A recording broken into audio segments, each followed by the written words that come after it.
Shut up and sit down. Federal system in India, Bharat में संघीय व्यवस्था. As you have found, whenever there is a discussion on the nature, structure and processes of political system in India, it is said that India is a federal state. आपने यह पाया होगा कि जब भी भारत की राजनीतिक पद्धति की प्रकृति, संरचना और प्रक्रियाओं पर चर्चा होता है तो यह कहा जाता है कि भारत एक संघीय राज्य है. There are generally two types of state in the world. सामान्यतः विश्व में दो प्रकार के राज्य हैं. The state that has only one government for the entire country, which is known as unitary state.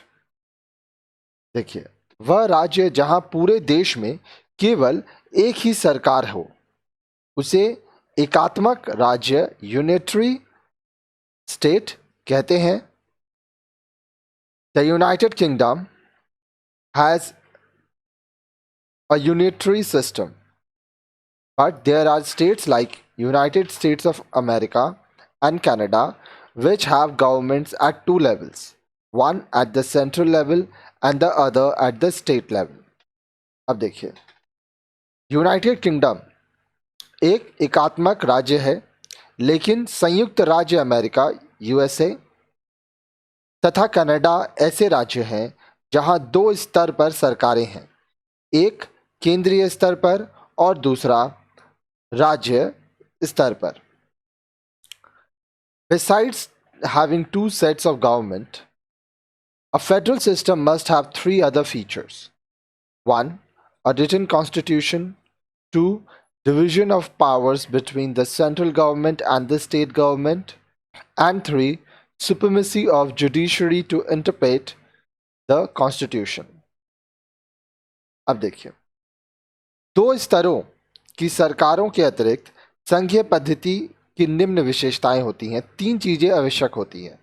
पहला, लिखित संविधान, रिटन कॉन्स्टिट्यूशन. दूसरा, केंद्रीय सरकार और राज्य सरकार के बीच शक्तियों का विभाजन, division of powers between the central government and the state government. तथा तीसरा, संविधान की व्याख्या करने के लिए न्यायपालिका की सर्वोच्चता, supremacy of judiciary to interpret the constitution.